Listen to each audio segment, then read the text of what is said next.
The right news at the right time and the Spirit of Community Award winner. This is Fox 14 News at 5:30. Right now, it may have downgraded, but Hurricane Dorian has hit the Bahamas, killing at least 5 people. How those along the east are preparing. And dozens of people missing after a boat catches fire in California. We tell you where the investigation stands now. Plus, Louisiana is changing the way you can report acts of hazing. The fines colleges face if they don't report them. Thank you for choosing Fox 14. I'm Chelsea Jones. Sarah Scarlett has the night off. First on Fox, Dorian may have been slightly downgraded, but at least 5 people are dead and winds are still hitting 150 miles per hour. Americans along the lower East Coast know this monster storm is not to be taken lightly. Lauren Blanchard is in Daytona Beach with the latest. Get out now, that message coming from officials up and down Florida's East Coast as Dorian moves closer. Floridians bracing for Dorian know this is their last chance to prepare. The monster storm has slowed as it creeps toward the U.S. mainland after battering the Bahamas Monday as a Category 5, then 4 hurricane. Our garage door has already come off and it's floating in this very high water. The storm essentially stalled over the Bahamas, unleashing damage described as catastrophic. The Red Cross believes thousands of homes have been damaged or destroyed. Dorian now setting its sights on America's Atlantic coast. But the storm's unpredictability means forecasters are having trouble establishing its ultimate path. The only predictable thing about Hurricane Dorian at this point is its unpredictableness. Even if the hurricane only brushes Florida's coast as it moves up the eastern seaboard, some areas could still see 10-foot storm surges. Millions of people through Florida up to the Carolinas are under evacuation orders. They're told to get out now before high winds force some bridges to close. Even hospitals are closing and transporting patients to other facilities. If the roads get flooded, there's no way out. And if you think you're going to have to evacuate, I'd start going. While the storm continues toward Florida, other states bracing for the worst. States of emergency here, the Carolinas, and now all of Georgia, and many evacuations starting in coastal cities. In Daytona Beach, Florida, Lauren Blanchard, Fox News. Emergency responders are searching for dozens after a fire broke out on a dive boat off of the southern California coast. Christina Coleman has more. Are you on board the Conception?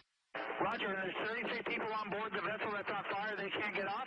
The first notification of the fire coming from the two-way. Coast Guard Sector Los Angeles, Long Beach.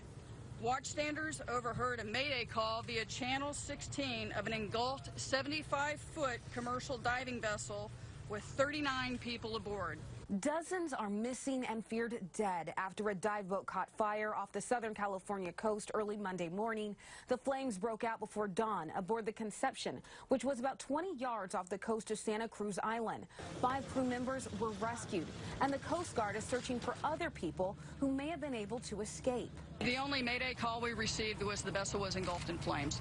Presently, the Coast Guard has full efforts in a response posture right now. We are currently still in the response phase. The boat reportedly departed Saturday and was due to return later Monday evening after a weekend expedition. Meantime, the Coast Guard continues its efforts. Right now, they're conducting shoreline searches for any available survivors. Details: 2 days after a mass shooting in West Texas, the FBI is releasing some new information on Saturday's horrific shootings. A postal worker, an educator, a truck driver, a man visiting his parents from out of town, and a 15-year-old girl were among the 7 people gunned down over the weekend. 22 people, including a 17-month-old girl, were also injured in the rampage. The gunman was killed in a shootout with police near a movie theater after he abandoned his car and stole a postal service van. Now, this was the second mass shooting in Texas in a month, and yesterday new laws went into effect in the state, making it easier for people to carry weapons. The new laws will allow firearms to be stored in vehicles on school property, block landlords from prohibiting tenants from keeping guns and ammo on their property, and loosen rules dictating how guns must be stored in foster homes. On to a crime alert. A Monroe man is behind bars tonight accused of slashing his girlfriend with a knife. Terry Kidd is charged with aggravated battery, and it all went down on Beard Street just after 1 this morning. Monroe police say when they got to the home, they found a woman who said Kidd had stabbed her.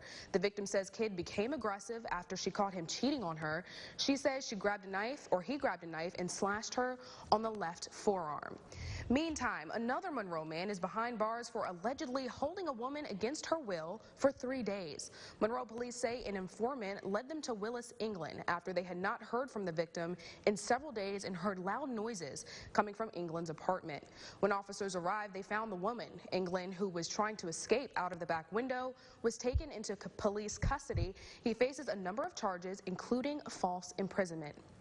Well, Louisiana's public colleges now have standardized forms to report hazing allegations.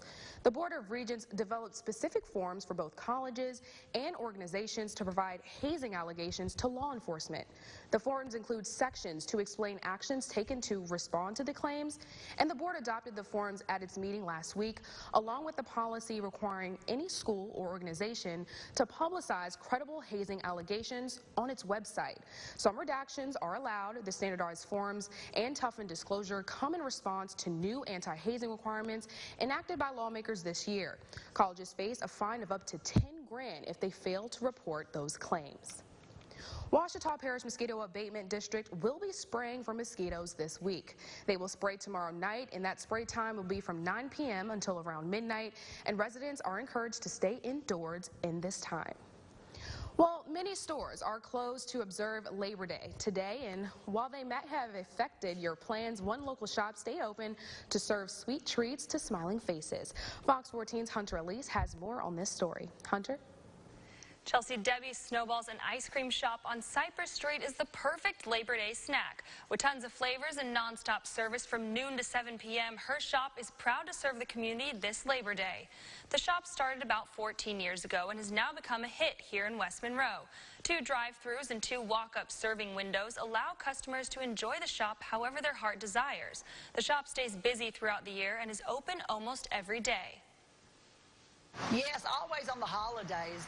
We're always so busy. The only 2 days we close is Thanksgiving and Christmas. Occasionally, depending on the weather, we close if it gets really bad outside. But we're open every day. I mean, you don't have to call and ask. We're here. On average, the shop makes about 400 snowballs a day and serves a lot of ice cream. For a cold treat to beat the heat, Debbie's Snowballs is a great way to spend any holiday. Tune in back at 9 to hear why Debbie loves working at the shop. In the studio, Hunter Elise, Fox 14 News. Thanks, Hunter. Also this Labor Day weekend, hundreds of cowboys and cowgirls gathered right here in West Monroe. Though it's not for a classic Western movie, it does involve horses with Western heritage. Fox 14's Maya Hudgen is back to tell you all about the competition. Maya? Chelsea, the Cotton Stakes Classic Cutting has brought in more than 700 horses, all trying to win a big check. Each contestant has 2.5 minutes to cut at least 2 cows out of the herd. Once a cow is selected, the rider can't guide that horse anymore. It is up to the horse to keep the isolated cow away from its herd. Though it's a timed event, their score comes from a panel of judges. It's just a hell of a lot more fun than every other horse event. There's nothing more addictive. It's why we convert pro athletes all the time. You know, get done with an NFL career and we're like, hey, you know, you want to try it? They want to play cowboy or something. Tune back in at 6 to hear more about the competition and how the annual event leaves an economic impact on West Monroe. In the studio, I'm Maya Hudgens, Fox 14 News. Thanks, Maya. I heard it's a lot of money, but Jared, I mean, it's really hot today. It was really hot over the weekend. So what can we expect coming up?